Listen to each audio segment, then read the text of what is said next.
అధికారంలో ఎవరుంటే వాళ్ళ చేతికే ఆస్తి. చీమకుర్తి గ్రానైట్ అంటే నిలువెత్తు దోపిడీ.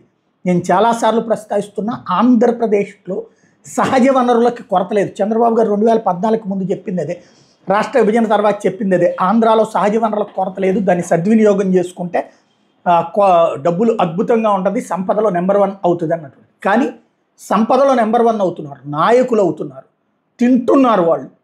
గనులు, ఇసుక, మద్యం, ఈ మూడిట్లలోనే ఏడాదికి కనీసం 50,000 కోట్లు, మ్యాక్సిమం 1,00,000 కోట్లు సంపాదించుకోవచ్చు. ప్రభుత్వం సిన్సియర్ ఎఫర్ట్ పెడితే ఏడాదికి 1,00,000 కోట్లు ఆదాయం వచ్చేస్తుంది వాటి మూడు మీద.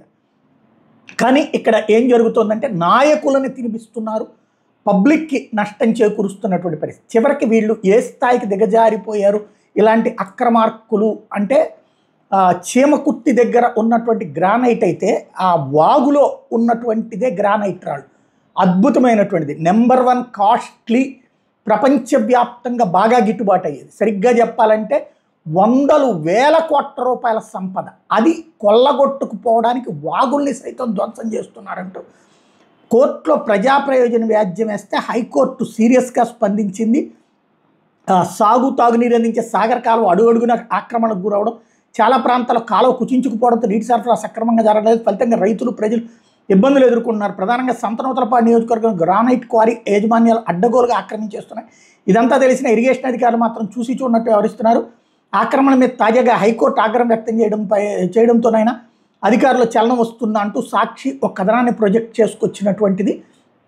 అందులో ప్రధానమైనటువంటి అంశం ఏంటయ్యా అంటే, సాగర్ జలాల జిల్లాకు ప్రధాన నీటి వనరు త్రిపురాంతకం వద్ద సాగర్ జలాల జిల్లాలోకి అడుగుడితే అక్కడి నుంచి దొనకొండ, కురిచేడు, దర్శి, చీమకుర్తి, సంతనూతలపాడు మీదుగా రామతీర్థం చేస్తే అక్కడి నుంచి ఒంగోలు నగరానికి కిందన 1000 ఎకరాలకు సాగునీరు సరఫరా అవుతుంది.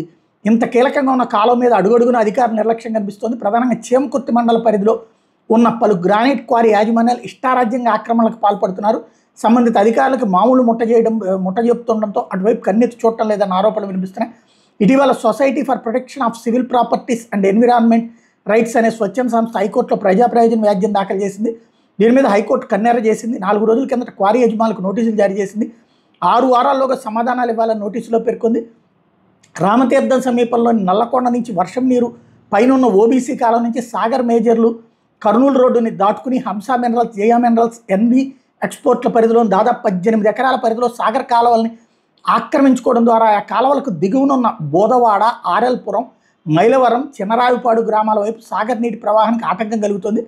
హైకోర్టు పులివేయడంతో ఆ 3 క్వారీల వ్యవహారం వెలుగులోకి వచ్చింది. కానీ ఆ 3 క్వారీలకు దిగువనున్న పలు గ్రానైట్ క్వారీల వాళ్ళు సాగర్ కాలువతో పాటు 100 ఎకరాల విస్తీర్ణంలో విస్తరించినటువంటి సహజ వాగుల్ని ఆక్రమించుకుని డంపింగ్లు, గ్రానైట్ క్వారీలు, వేస్ట్ రాళ్లతో ఆక్రమించేయడంతో సాగునీటి ప్రవాహానికి తీవ్రంగా ఆటంకం కలుగుతుంది.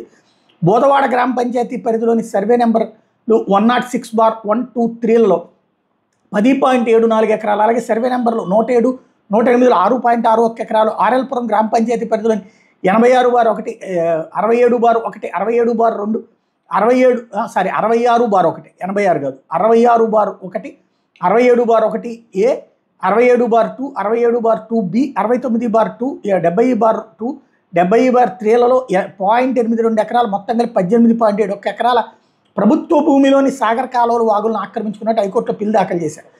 ఇవే కాకుండా రామతీర్థం పరిధిలోని నల్లగొండ నుంచి వచ్చే వర్షపు నీరు, సాగర్ కాలువలోని వరద వృధా నీరు అంతా కలిపి ఆర్ఎల్పురం పంచాయతీ పరిధిలోని సర్వే నెంబర్లు 24, 23, 14, 15, 16లో రామతీర్థం ఆలయం, దేవుడి మాన్యం, పోకర్ణ గ్రానైట్ క్వారీల పరిధిలో నుంచి కర్నూలు రోడ్డును దాటి బోదవాడ పంచాయతీ పరిధిలోని సర్వే నెంబర్ 10, 105, 106, 107, 108, 109 మీదుగా బోదవాడ చెరువు సర్వే నెంబర్ 110లోకి వచ్చి చేరతాయి. ఈ మధ్యలో పోకర్ణ గ్రానైట్ యాజమాన్యం కూడా వాగునీటి ప్రవాహాన్ని అడ్డుకుని ఆక్రమించుకున్న ఆరోపణలు ఉన్నాయి. కర్నూలు రోడ్డు దాటిన తర్వాత బోదవాడ చెరువులోకి పోయే ప్రవాహాన్ని జయా మినరల్స్, హంసా గ్రానైట్స్ యాజమాన్యం ఆక్రమించుకుంది.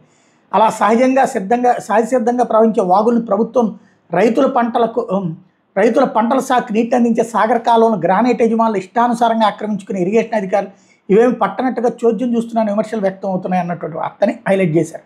ఇది మెయిన్. అంటే ఇంత పెద్ద దోపిడీ కళ్ళెదురుకుండా జరుగుతున్నా అదేమీ లేదు అనేటటువంటి రూట్లో ఉన్నాయి వ్యవస్థలు. మీడియా అయితే కంప్లీట్ నిద్రపోతుంటుంది.